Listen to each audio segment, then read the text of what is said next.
was another episode of the Basscast, the gentleman cartoonist, legend, and the creator of all these amazing cartoons. See you right here. Keith Knight. Watch the show Walk on Hulu right now. And this was another episode of the Basscast. Basscast.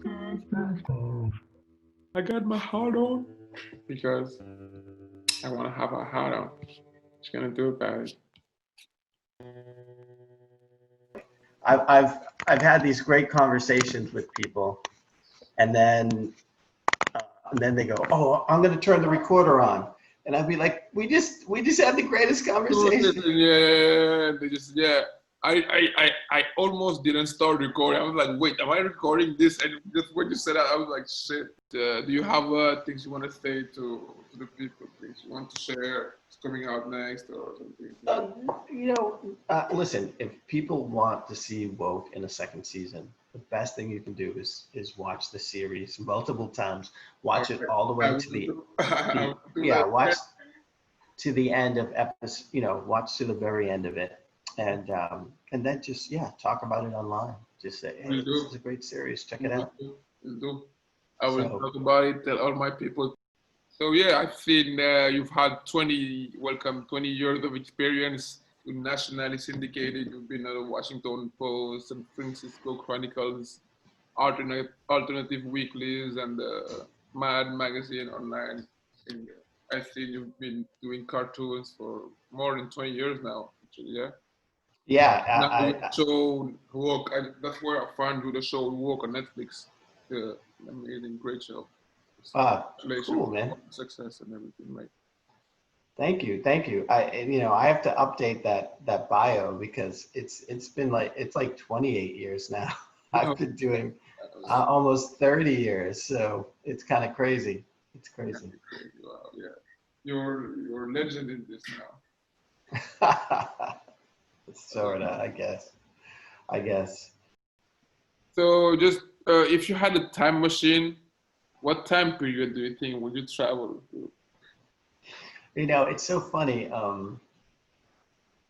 because I always say like black folks, don't like going back in time, because it's just like what is it? What is there to go back in time? Where white people are always like, oh, I wish I could go back, and be back in Jane Austen times or something. Go back in time in Africa. There's some time that.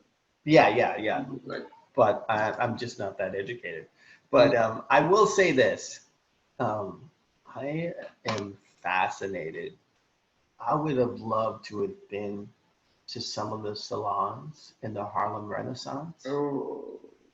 With all these amazing people sort of just getting together. I don't want I don't want to leave the salon and go somewhere else, but to be in the room. Just to be inside there. Yeah, with all these writers and creators and even a cartoonist. Ollie Harrington was part of the Harlem Renaissance. Yeah. And he ended up leaving the country and moving to Germany, and writing cartoons about America in East Germany. So there's like so much. I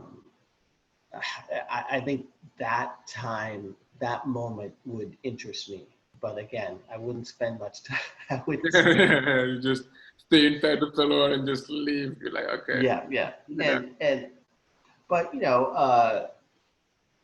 it's I mean, obviously, the time we're in now is terrible. So, like, really, anything before this time is cool. Yeah. But I mean, listen, my early times in San Francisco, like, just playing with the band and just. What kind of band did you play in? It was a hip hop band with with live instruments and what did you play? Oh, I was just one of the rappers. I had a MC. Oh. Yeah, I had a tambourine. I had a cowbell. I had a triangle too. Triangle.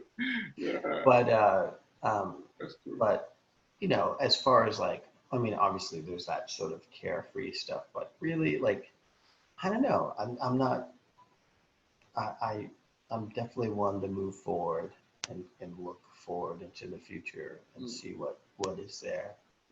And as horrible as the time is right now, I just feel like it's, you know, we'll get to a different place. Yeah. I mean, always, yeah, there's always a rainbow after the rain. So yeah. So better. yeah, we'll see. I have hope. I'm an optimist. Yeah, me too. I've always been that way, and um, I think I'm working on a strip about this, which is, you know, if there's anything that happened during this Trump, if there's anything that Trump did, was, you know, with all the voter suppression, like he not only they not only tried it with people of color, but they tried it with white people too. So he actually sort of, you know, brought people together. Like there was a little bit of equality as he treated half the white people's vote. It's just as badly as yeah, and I think some of the oppression that people are feeling, what that white people are feeling, are, you know, is, you know, they're starting to like, and I can't even say it, not even a little bit of what black people go through, but you know, they're starting that they're. I think with what happened with George Floyd this summer could only happen with when people were stuck at home. Yeah. And they couldn't go. They couldn't turn away. Exactly. You have to look at it. Yeah, they couldn't go to work and then talk about something else. Yeah. And so have to live it. Yeah. So think about it and feel the pain. Everything. Yeah. And I don't know what will change, but I just know that at least now people are much more aware of what police brutality is, what supremacy is, what white privilege is. What exactly? Yeah, and now you make the choice. More awareness indeed. Yeah, you make the choice. Like, okay, are you okay with it? Or, exactly. Or and if you are not okay with it, then you probably racist. Yeah, and if you're, what are you going to do to help change it? What are you going to do to help dismantle it? So, yeah. Because that's true. A friend told me a quote said, seeing a fight between an elephant and a mouse and doing nothing is taking the side of the elephant. Yeah. Exactly. Yeah. That's a good way to put it. Exactly. I thought as well. Anyway, one last question. It's a very important question. Why do you think Donald Duck need a towel? I'm so glad that you asked that question. Exactly. Because Donald Duck never wear pants. But every time he comes out of the shower, he has a towel around his waist. What is it about? That is true, but he has the towel around his waist because he is wet. He is not but trying. Duck. Ducks are used to they live in water. But he's a duck that has he's lost his way. Okay. He is lost. He needs to look into his roots of where he came from, because he doesn't do that shape that a duck does to get the water out. Yeah. And they didn't teach him. Yeah. So I think he needs to, I think he spends too much time hanging out with mice and and dogs and stuff like that. So he kind of lost himself in the thing. Yeah, and I got to tell you, I am more of a Warner Brothers cartoon guy, so I'm more of a Daffy Duck fan. But I will say this. Disney just did some, I don't know if it happened over the past 5 years or something. They've done these Mickey Mouse cartoons that are amazing, that are super funny. They're like, they're a mixture of sort of old school, but but they're funny. And back in the day, I never thought, I Mickey think Mouse, I never thought it was funny. But Warner Brothers were always funnier. But these new ones, these new Mickey Mouse ones, are actually really funny. Okay. And I think they dropped over the past like 5 years. In fact, I think that's why Warner Brothers started producing new Bugs Bunny cartoons, because they were like, wait a second. Like Disney is doing something. Yeah, Disney's doing something, so we got to do something. So I would love to do a Daffy Duck cartoon. I would love to do a Daffy Duck cartoon where it's where it takes place in Charlottesville. And Charlottesville, Virginia, where the KKK thing happened. Yeah. And they want to take down the statue. People want to take down this Confederate statue, but Daffy Duck has a nest in it, and so the environmentalists are like, no, we can't take it down, and Yosemite Sam has to be part of the races. Of course, he has to be. And Daffy Duck drives the racists so crazy, like, because they're chanting and he's trying to get sleep. And they get so mad that they tear down the statue themselves. That's hilarious. But I actually pitched that to Warner Brothers people, and they were like, I don't think so. Well, it's the Warner Brothers. They call brothers, but they're not black.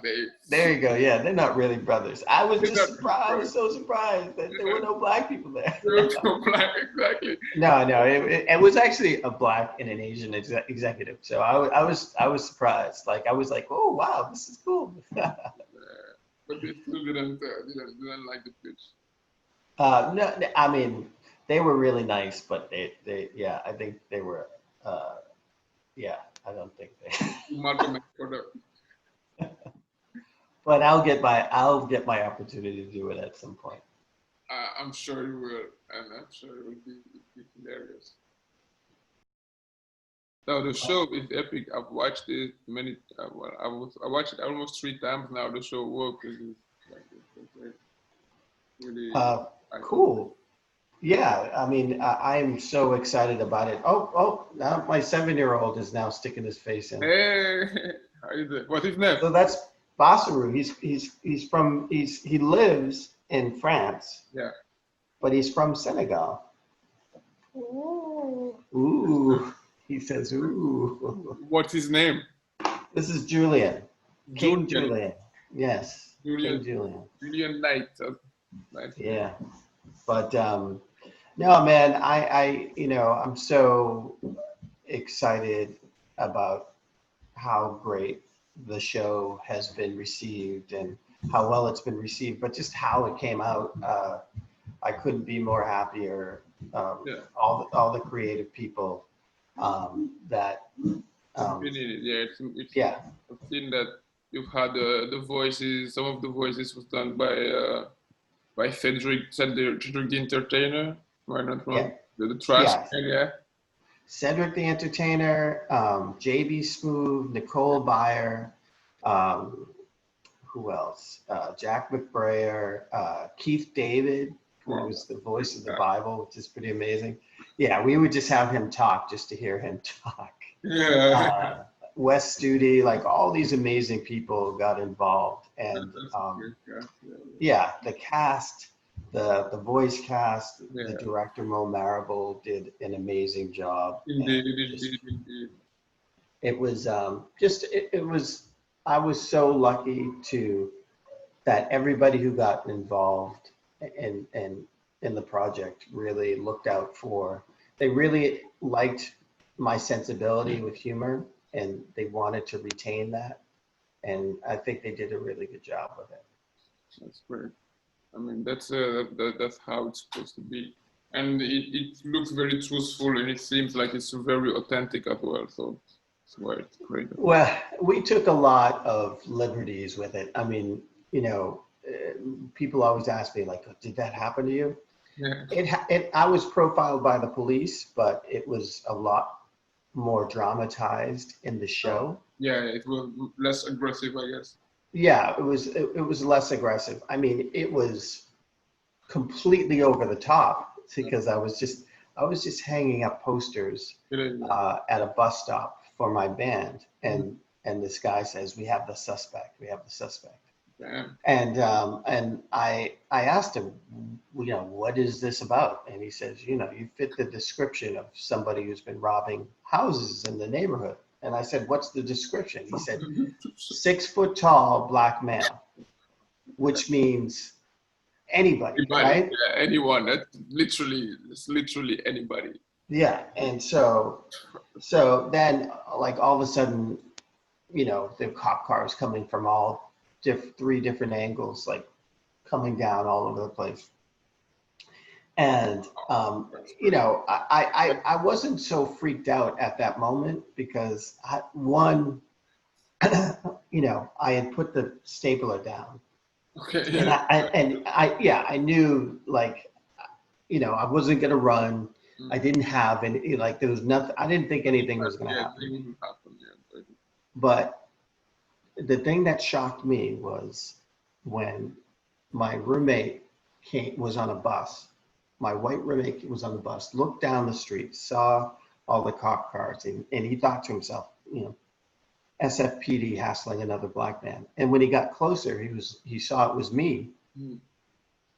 And, he came off the bus and came running at the cops, screaming like crazy. Wow. And he was like, "Get the out!" Like he's screaming. And that's where it was shocking to me. Yeah. That's when I was like, wow, they're not kicking his ass. Yeah. They're not arresting him.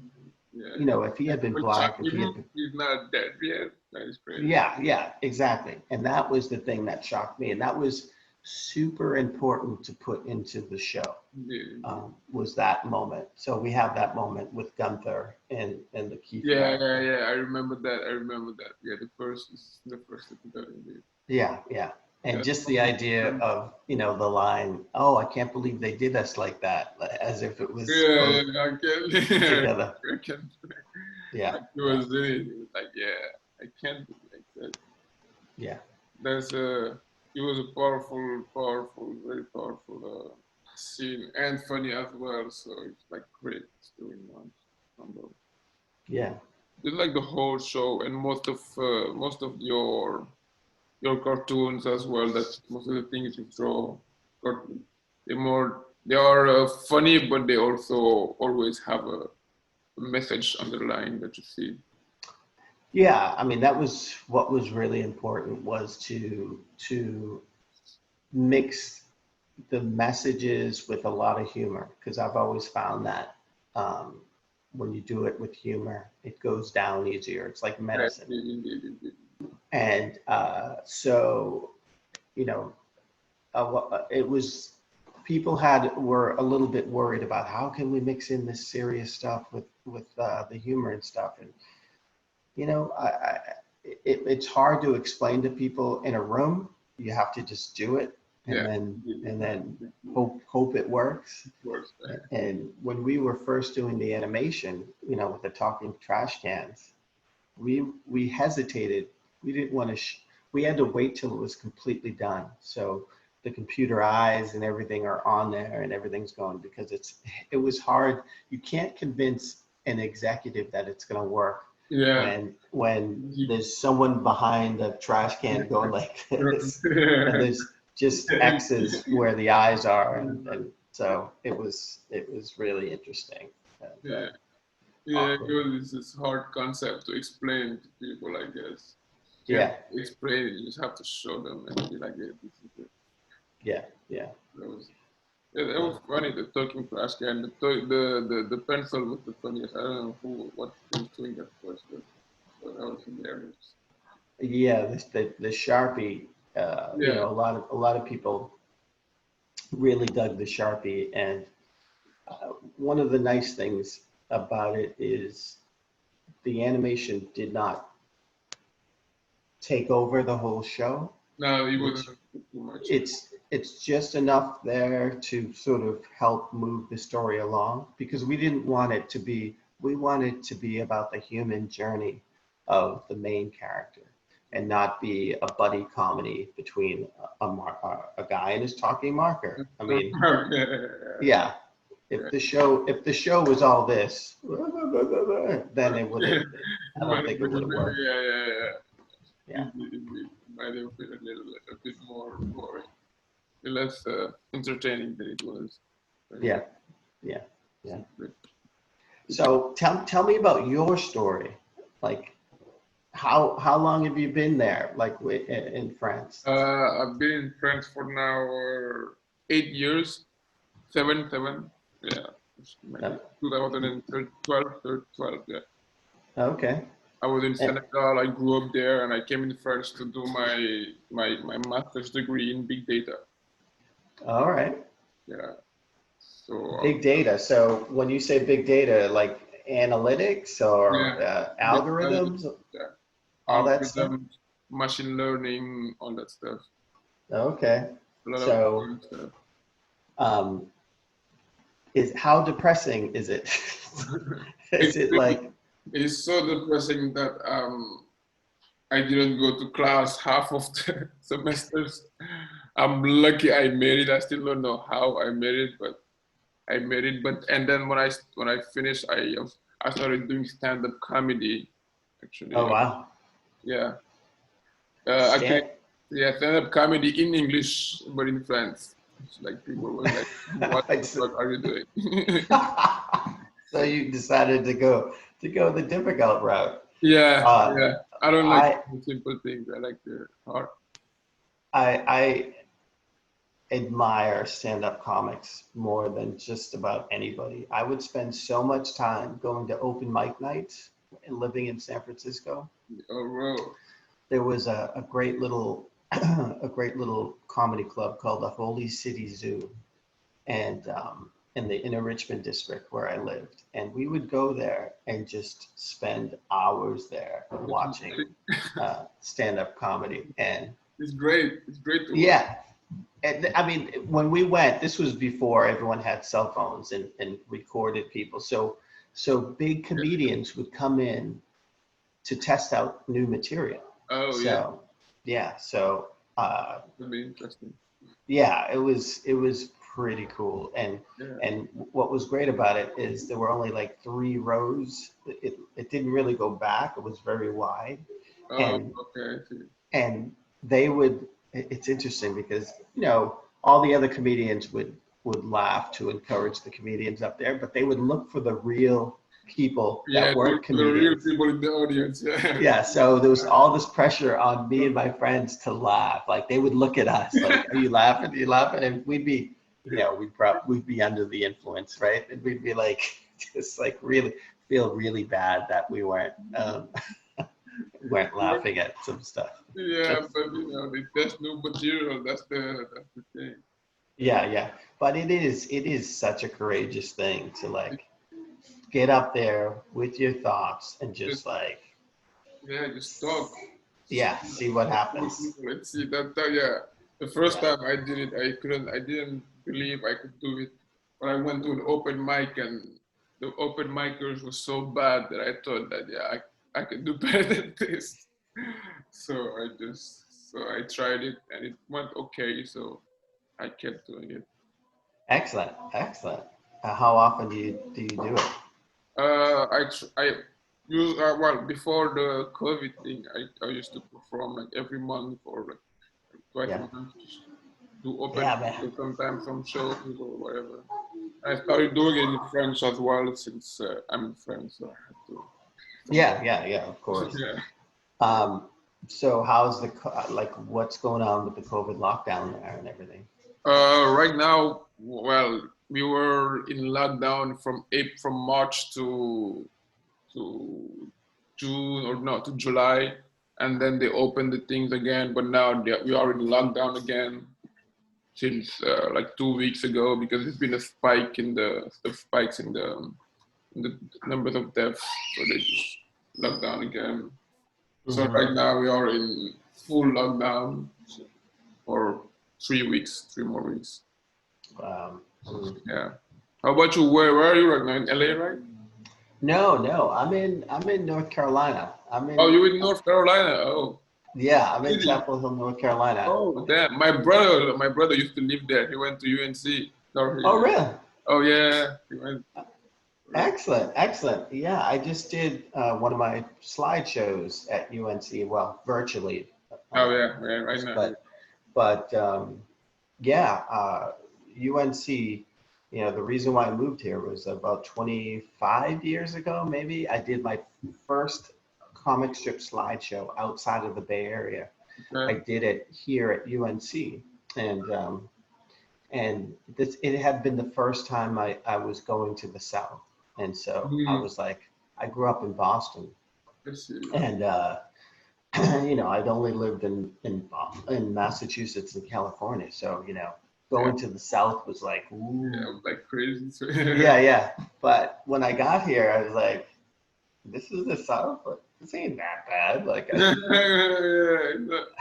I I mean, can make what this my brother work. told me is it was kind of cool. He said.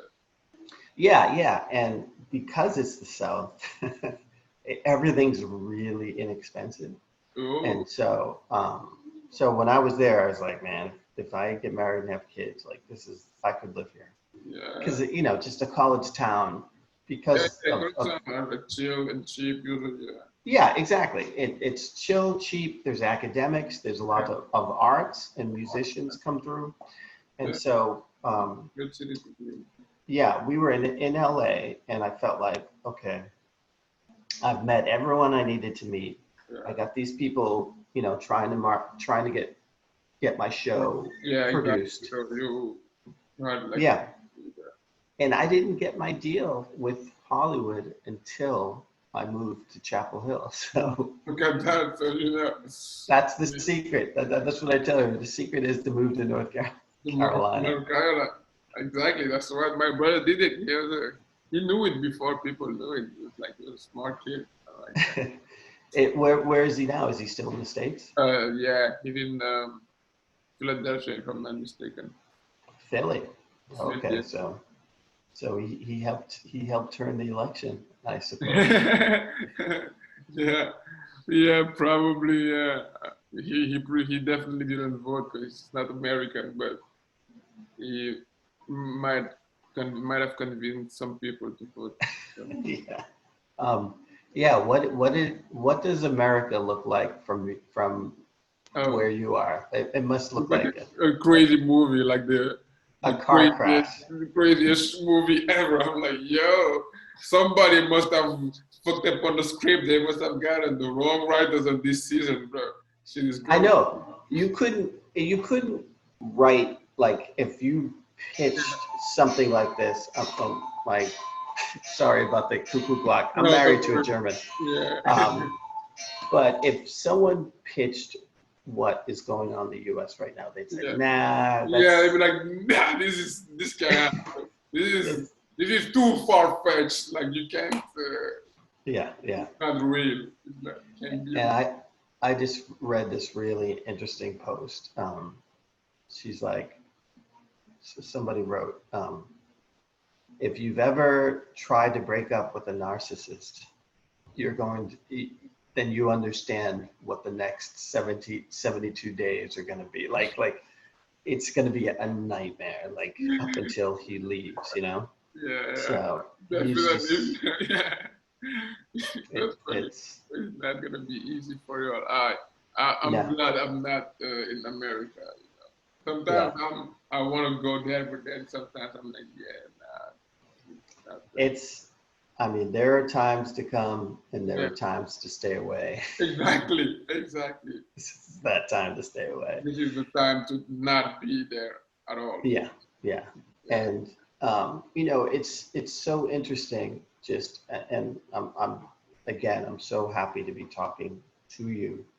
Um, Me too. just because we, as an American, again, we are educated Mhm. very poorly, Mhm. especially when it comes to anything outside of America. Uh, We're uh, just told that America is great. yeah. There's nothing wrong with it. Everybody Yeah. has a fair share and all that stuff. And we personally have to start to learn everything after we get out of school. And Exactly. so, like, that was my journey. Was you know, it's very simplified in the show, and you know, it didn't happen. You know, That it's fast, like in one day, you just change. yeah. It was a long gradual thing that started at the end of college and just continued. Mhm. It's one of the biggest educations I got was getting a job at a youth hostel. At the So hospital? a youth hostel. Yeah. Do you know what youth hostels are? No. They're they're low budget. They're like low budget hotels for young travelers. Okay. Oh, okay. I see. I see. I see. Yeah, so a youth hostel, and I got a job at a youth hostel in San Francisco.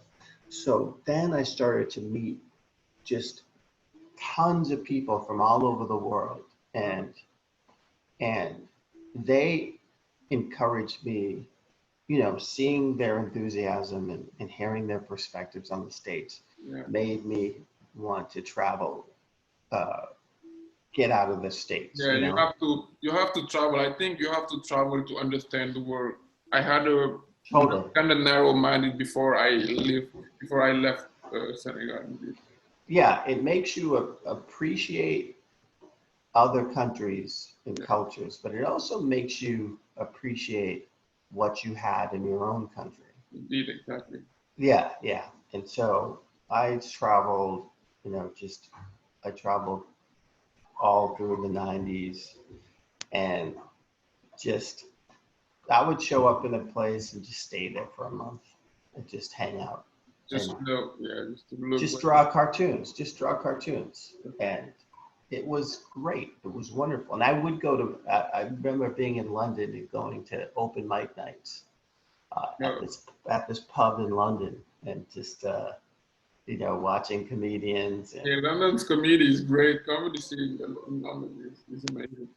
yeah, yeah. And just, I don't know, I just loved, and I always do, just love talking to people and just hanging out, Yeah. drawing cartoons.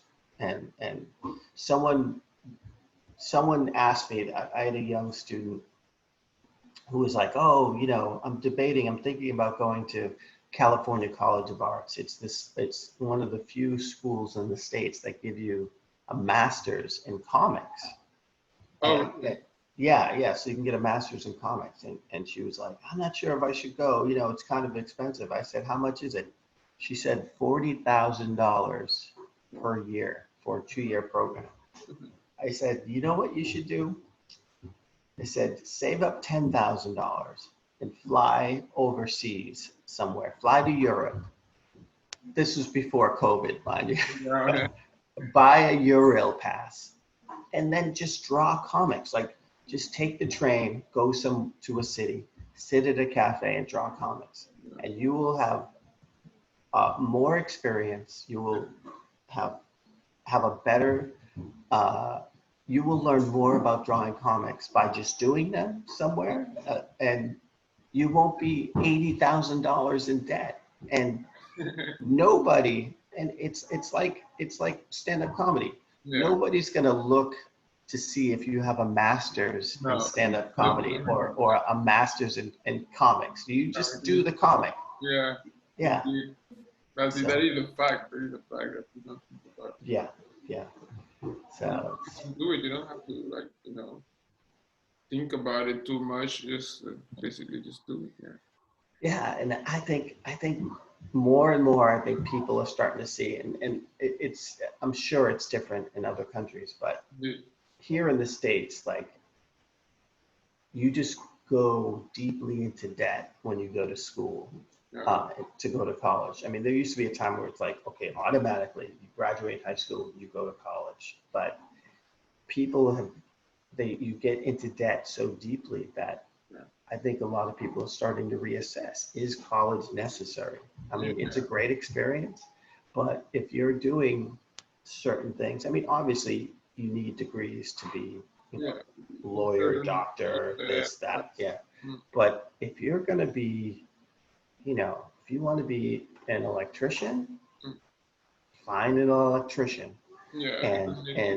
and say, can I, you know, be your apprentice? You know, can I just hang around and learn from you? If you want to be a cartoonist, you just go and be a cartoonist. Stand up comedian, go to open mic nights, you write and do all that stuff. Yeah, yeah. So it's interesting. No, that's interesting. My kids are here. Yeah. Like everybody's kids, so you'll hear them. Well, yeah. Yeah. They have nowhere to go, so they have to be. No worries. Do you have any more questions about anything? Yeah, I was gonna ask, what is the best piece you've written, the thing you're most proud of? Well, it's hard to say. Like, I think there are a lot of pieces that I really like, but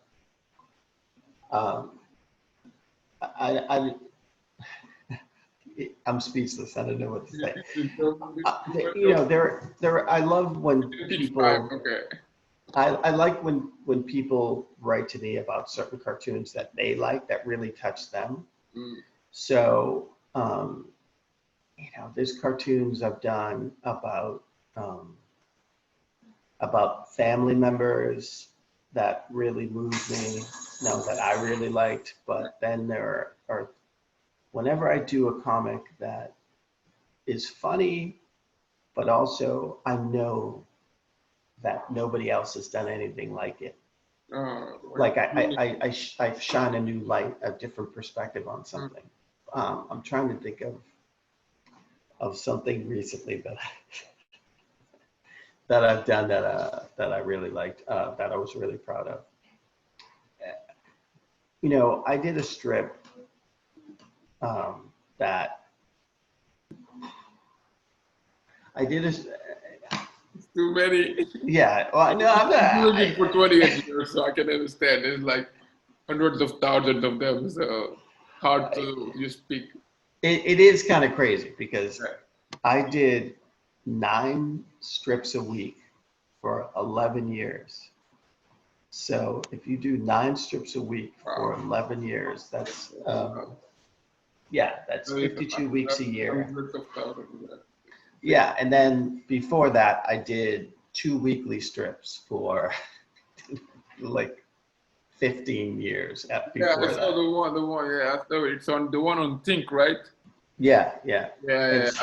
I've seen pretty much all of them.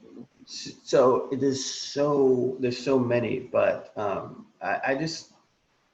like it when just somebody mentions a strip that, you know, to me may not have been something that affected me, but it affected them in a way that really meant something to them. You know, I got this letter once, and this is back to the travel thing. This is I got a letter from a kid who was like 15 years old, and he wrote to me that he had never thought he'd leave his hometown until he started to read my strips about traveling.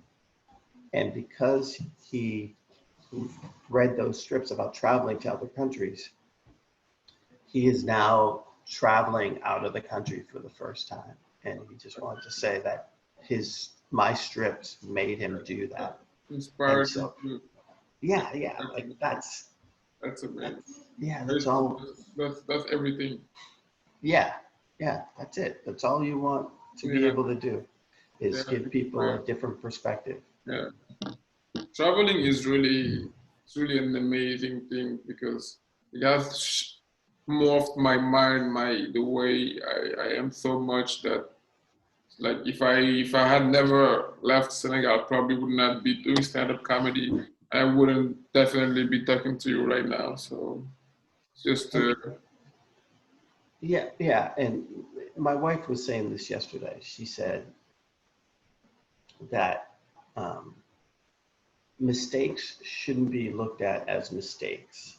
They should be looked at as learning experiences. And everything that we do, whether it's, turns out to be a success or a failure, yeah, it it makes us learn and shapes us and changes our destiny. So, you know, I talk about the only class I ever failed in college was ceramics. I failed ceramics because I had a teacher who was like, "Oh, you can just come when you want, just make sure you get your thing." And I realized then that I need discipline. Like I need to have a deadline. If I don't have a deadline, if I don't, yeah, every week I need to accomplish something. And that's when I realized that I have to be a newspaper cartoonist as opposed to a comic book artist or something. Like I have to have deadlines. If I don't have deadlines, I won't get anything done. Just won't get yeah. I'm kind of like that. I work well under pressure. Yeah. And having to give it up instead of continually tweaking it, because you could tweak it forever. You could continue to work on it. Exactly. But just you give it away, and then like reaction. yeah, and it's just like, and then you move on to the next thing, and I think that's really important because the same thing happened with the show, which is we were under the gun constantly. We shot it up in Vancouver. It's supposed to take place in San Francisco, but we shot it in Vancouver in February. Oh. So it rained and it snowed like 32 straight days. So some of the outdoor stuff we had to shoot indoors. So we had to create all new scenes that made them be indoors. Yeah. But because of that, because of those situations, because we were running and gunning and just had no time, it's part of the success of the show, which is because it's getting better. Yeah, we had to think really quickly and figure things out, and things worked out. I'm sure they don't always work out that well, but Indeed, but they worked out pretty well this time. They turned out really well. I mean, just that I think is never it's never as we expected in our head, never perfect. So we're always trying to get that vision we had, even though probably impossible to get that. So you just try to tweak it and tweak it and tweak it. That's kind of what happened. I almost dropped out of the first time I did my stand-up comedy because I didn't really write anything until maybe a week before. I wasn't really prepared. And if the guy didn't call me to ask me to come, I probably wouldn't have gone. I'd be like, yeah, because he asked me to confirm at some point, and I said yeah, and I was like, yeah, I told him I was gonna do it, so I have to do it. So I just wrote something. So it's just see, and those little things, it's just those little things. Just create. I mean, if it wasn't for this phone call or this thing that fell through or this, like, there's so much that is that contributes to your destiny, which I'm really fascinated by. It's kind of crazy. I mean, believe me, like if someone told me you're going to be sitting in a house outside of Chapel Hill, North Carolina, with chickens in the backyard, I'd be like, oh yeah, sure, yeah, all right. Like whatever, man. Yeah, Tempting. it's kind of crazy. Yeah. But That's yeah, the crazy thing. Things happen. yeah. Have to roll with them. So anyway, I have a very serious question to ask you. Yeah. Who do you think will win a fight between a horse-sized duck and 100 duck-sized horses? The most serious question of the show you have. Is this part of your routine? Here's what I think would happen. Yeah. Okay. Okay. A horse-sized duck and 100 duck-sized horses. Yeah.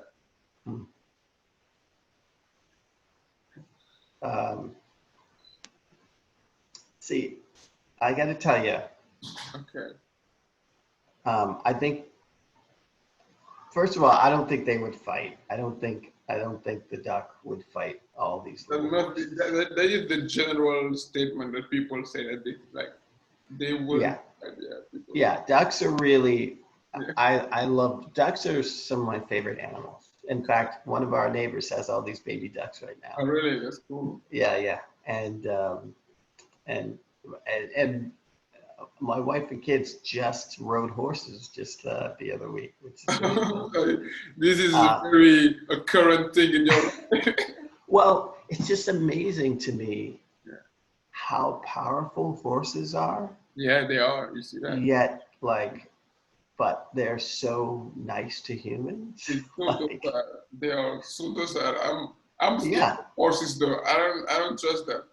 Seriously, they are so big. They are so big. They could kill you just by be like they wouldn't even do it on purpose. Just like yeah. So it just amazes me to see them just all mellow and just walking around with them. And they just follow the orders of the guy when he tells them to bend down or whatever. Yeah. Wow. So that's why I can't imagine little horses attacking a duck, and and I can't imagine a duck attacking all these little horses. Now, if the duck was a goose, then I've seen gooses go after anything. Wild. Yeah, they are wild. After a goose, it was not a good story. But. Yeah, like a little goose will go after a giant horse-sized whatever, They don't care. They're going for blood. Little animals, they wild. They feel they just want to fight. I saw this this mouse. It looks like a werewolf. There's a fight between this mouse and a scorpion, and the mouse tears up the scorpion. I don't know what kind of mouse it is. But wow. Yeah. The mouse kind of fuels itself from the venom. Every time the scorpion bites him, it gets stronger. Wow, that's pretty amazing. Yeah, I mean, you always see these videos online of little animals just turning around and just going after and the big animals are like, what? What is happening right now? Yeah. The craziest part is the mouse howled up after it killed the scorpion. Like, that was the funniest thing I've seen this year, probably. It was crazy. Yeah, it's there's so much. I mean, being indoors and just searching stuff all the time. Yeah, exactly. You just watch everything. I have more information that I don't need now than ever. Watching documentaries all day. I've watched so many documentaries that, Yeah, I'm happy that The Mandalorian has started up again. I started watching it this season 2. Yeah, it's pretty cool. It is, but I mean, they need to get into, Giancarlo Esposito. Like when he showed up at the end of the season last season, I'm like, okay, let's get into that now. But they go. It's too slow. Yeah, the story is a bit slow. Yeah, Yeah. Yeah, I'm watching it because it's not. I've watched everything else, so there's nothing else to watch. Exactly. Just watch. Well, yeah, exactly. Like we're, I'm so excited that it's interesting because we weren't quite sure. We had the name woke for the TV show for a long time, but Yeah, we knew that the word woke is a little bit, we know that some people will just dismiss the show because it's called woke, they'll think it's like a serious, mm-mm. So, but we couldn't think of a better name. And Okay. we hired a company to try to find a better name, and they couldn't They find a couldn't better find name. a better name. Wow. So, but what's nice about this is the people who saw the show right away, start telling everybody about it. Yeah. And the people that dismissed the show early on, so I'm never going to watch a show called Woke. Yeah. They've run out of things to watch. So then Exactly. they find that they're like, okay, well, let me give Let it me a give it a try. run. Yeah. And then they see it, and They like all it. you see is like, oh, wait a second. Wait, Woke is really funny. yeah, exactly. Like, And yeah, yeah. it's not at all what I thought it would be. Even when I saw the name woke, I thought it was gonna be much more serious than that. I thought it would be different, but Yeah, I think everybody yeah, sees that, and so it's nice. I'm so glad because one of the things I said is like we cannot call it woke and it not be funny. It has to be funny, yeah, and it we have to make fun of the idea of being woke. would be. So yeah. It was funny. It was the funniest character to me was his friend. I don't know, he's the roommate, the guy with the big beard. Oh, Clovis. Yeah, yeah. Yeah, That's yeah, he was hilarious. he is. Yeah, it's so funny because T Murph, the guy who plays him, Yeah, is he a comedian? he's a comedian. Yeah, Yeah, yeah. You can yeah, see a that's lot why of his he's stuff so funny. online. Yeah, And that's his first regular role. yeah. But Clovis was originally supposed to be a much bigger person, so Oh, we had a lot bigger people in mind to play the character. I see. And he's really tiny. He's Yeah, like he he's looks. like Kevin Hart tiny, and Oh damn! I didn't think he was that small. Wow, he's that. and Wow. Yeah. and he came in, and you see that beard, Yeah. and his personality is Yeah. so big He's so that confident. Yeah. yeah, my wife was like, "Oh, that's Clovis. That's Clovis," Yeah. and he is so enthusiastic and just Yeah. so happy to be there. So he's just like every day he's like, "Yeah, man, let's get this," and Looks like yeah, he chews up everything. He's amazing in it, and everybody's amazing in it. But yeah. it was so many people really talk about him as being like a favorite. Um, and it was It was important. really a light on the show. You can see that it was like Yeah, it was important to have someone who is completely the opposite of the Keith character. exactly. So, Yeah. and that first scene where they find the wallet, Yeah. and Keith wants to turn it in, and he's like, Like, ah. nah, nigga, you can't do Yeah, it. that was the perfect way to define those two And characters. Wonder Woman said that, yeah, he can come in and Yeah.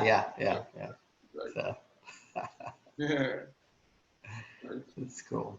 now the show is amazing. I loved it. I really literally.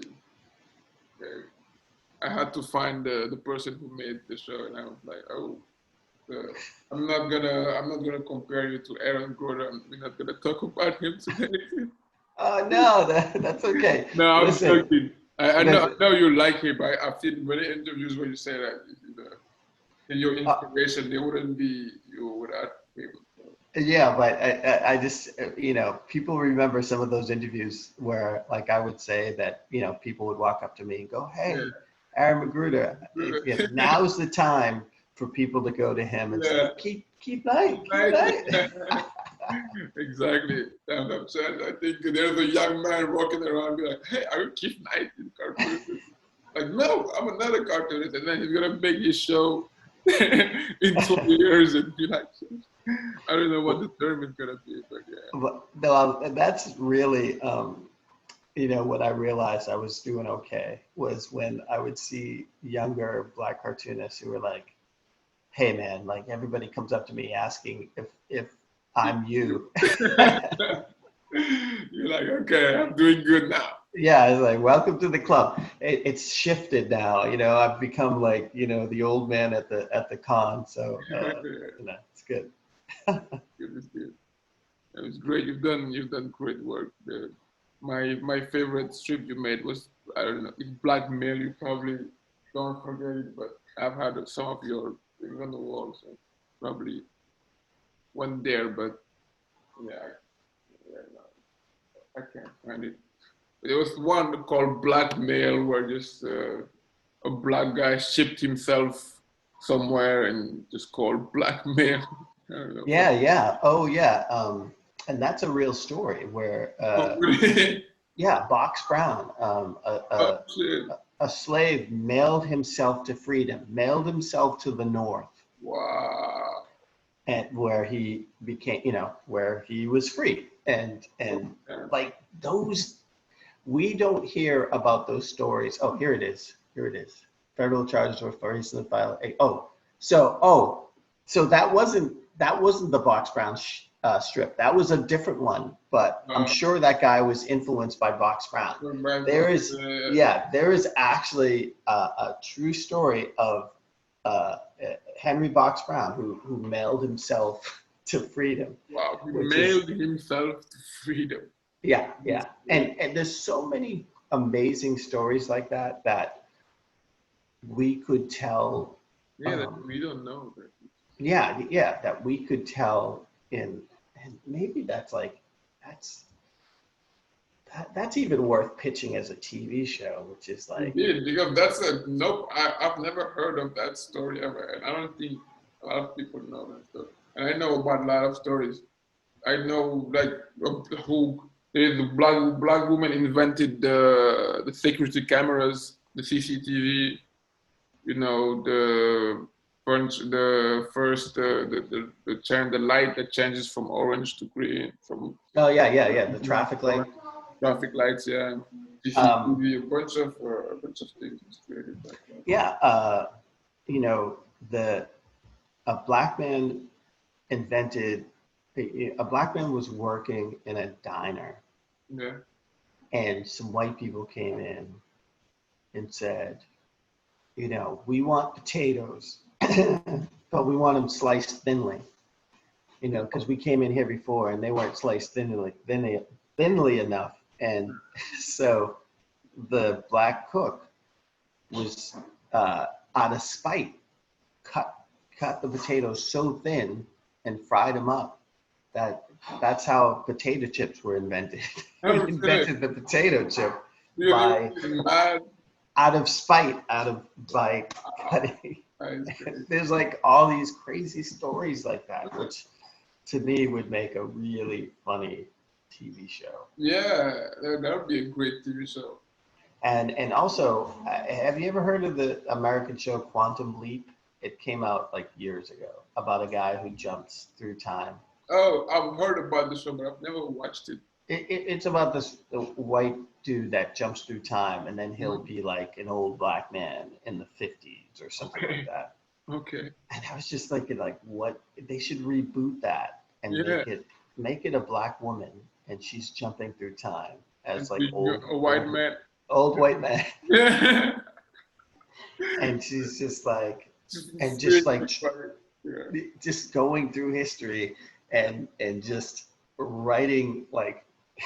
Writing history with a black woman's point of view.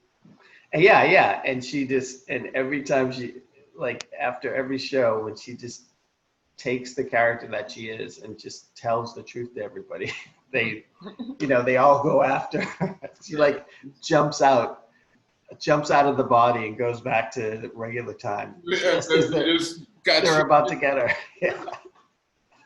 Oh yeah, that'd be a great show. I would watch that every day, probably. Every time I wake up, I just be like, yeah, go get the white man. Get It's crazy. It's So many crazy. stories. Have you heard about the African kingdom of Mali? No. Tell me about it. No, do you know about Sunjata Keita? Sunjata Keita. No. He's the biggest conqueror in the history of the world. He conquered more land than Alexander the Great, who they say that he's the biggest conqueror of the world. But it was Yeah. actually, Anything that puts Black people or African people in a positive light yeah, will not be taught in the United States. yeah. I Probably not. Yeah, that's yeah, just how they sadly. do it. But that sounds pretty amazing. That sounds like, there's a homeschooling class. We homeschool our kids, and one of the homeschooling groups is studying African history right now. Oh, So that's great. yeah, That's great. That's great for kids to know that the history didn't start with slavery. There was a lot of things before. There was a time where we were the kings of everything. The listen, richest man in the history of the world was a black yeah, African man. So the original people. yeah, anyway, so it's just important for them to know. How do you feel about the elections? What Biden winning? Finally, it's over. Well, I mean, unfortunately it's not, but Yeah, it's almost. yeah, it's a step in the right direction, but now the real work starts, Yeah, and so there's just you know there's a and it just can't go back yeah, like the amount of voter suppression that went on here yeah, um, needs to be fixed. It needs to be. We should make voting a national holiday yeah, and yeah. make it as easy as possible Yeah, for yeah that just and makes sense. It's really ridiculous how slow, how hard they make the process of voting in America. It's yeah quite ridiculous. yeah and it's funny because you know they just rammed a Supreme Court judge through. Like they've proven that they can do something fast. If they want to get something done, Yeah, if they wanted to get a stimulus package done to yeah. help Americans, they could do it. They could do it because they did it. Yeah, they could meet on a Saturday, and so they Yeah, met over the weekend. They did everything as quickly as they could. They could be as efficient as possible. You know, someone suggested online, they should all take a 25% pay cut because, like a lot of stuff is shut down. They're not working as hard as they would be working if everything was going. yeah, So why should they get paid fully? Why should they get paid? Why should they get their government health care when all these people, they're trying to take away our health care, yeah.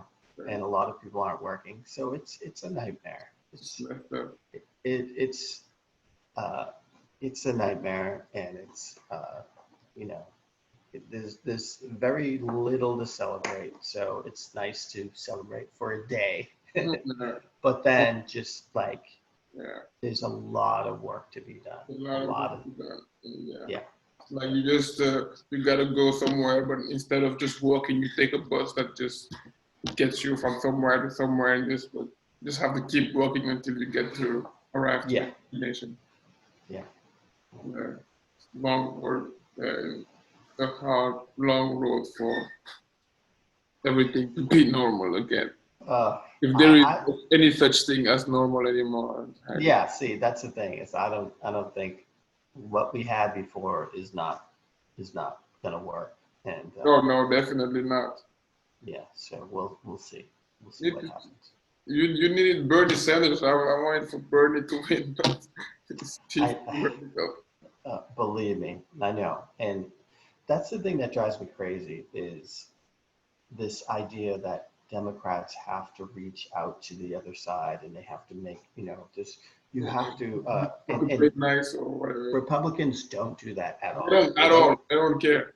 They don't try to appeal to anybody else. They're just like, we'll appeal to our base. Yeah, appeal to all white men, and that's it. And we'll suppress everybody else. Like that's it. So the idea that, we got to reach out and do all this, is just like, they tell you they don't give anything. You have to take it. Yeah, exactly. And for once, I would like to see the Democrats put a progressive candidate forward, and because they've never done it. They've always put mediocrity in the front, and it's just like,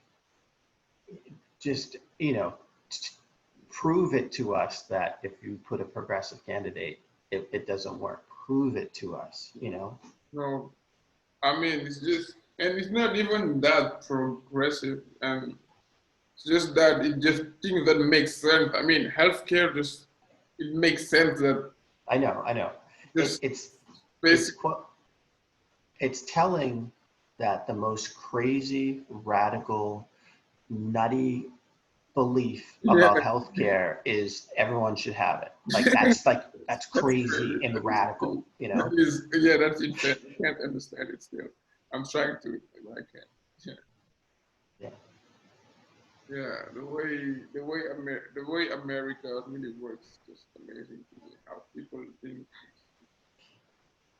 It's nice to see from afar. It's nice to study it from afar. Well, that's the thing. I'll be crazy. These past 4 years, it's kind of like I would always sit there and go, wow, this would be really amusing to look at from another planet, like to study from another planet. Funny. But being in the middle of it, you're just like, man, it'd be funny in 10 years. We will laugh about it probably if the Earth. You might laugh about it, but I don't think we're gonna laugh about it. Yeah, we will make jokes for you about it. But we'll probably laugh about it. Did you check out the Dave Chappelle opening monologue?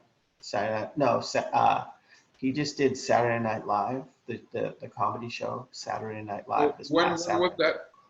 It's this past Saturday it aired, but he did it again. He did it because he did it after Trump win. So this was a nice bookend. So he does he does 16 minutes, and he says some hard truths, and it's people are kind of laughing, but they're kind of. He always does. He always said Dave Chappelle. He's my favorite comedian right now. He's like the best.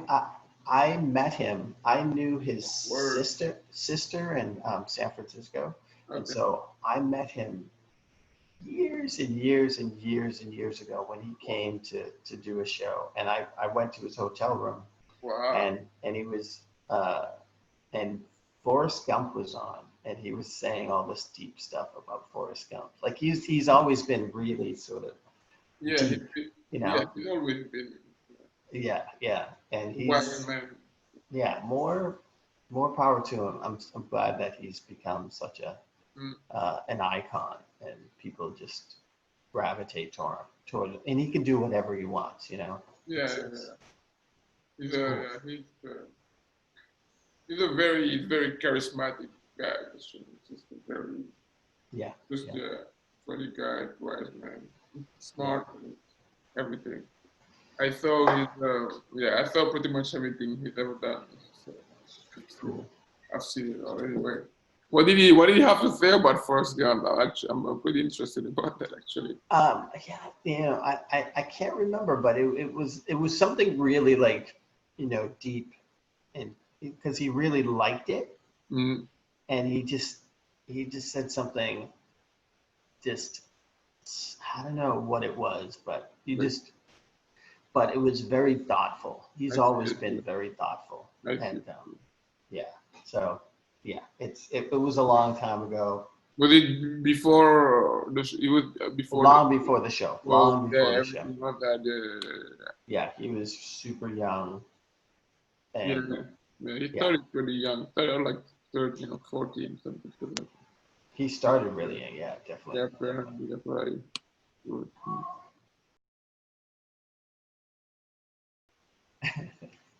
Anyway, I will let you go now. Let's thank you very so much. It was such an honor and a pleasure to talk to you, Keith. Yeah, Yeah. no, thank you, man. I appreciate you reaching out, and I apologize for being Oh, so no worries, spotty. no worries. But No, I completely understand. No worries. yeah, No yeah. problem at all. Thank you. I never believed you was ever going to respond to me. So just the fact that you respond is just amazing to me. So it's great. Well, listen, if if the world opens up again, maybe we can meet up sometime when we come over there sometime. That'd be Yeah, great. that would be great. You are welcome anytime, anytime. Really, just you have my information. I'll give you my number and all of that later, so you can tell me and things like that. We can connect. Excellent, excellent. All right, man. Well, take All care. right. And hi to the Cheers. family. Yeah. Oh, tell everyone to follow me on kchronicles.com. That's Oh, if okay. you want K to check out my Chronicles on comics. Instagram as well. Yeah. Yeah, but it's, I'm an old man, so Yeah, you Instagram, don't really like. Yeah. yeah. So kchronicles.com is the best place All to. right. All All right. right, man. Oh, and go check out the Patreon too. Patreon. Yeah. Oh, yeah. My Patreon. Yeah, yeah, Yeah, definitely. Patreon. Yeah. Definitely. All right. All righty, Che- mate. Cheers, man. Catch you in a bit. Yeah. Have a good All one. right. Be Yeah. safe.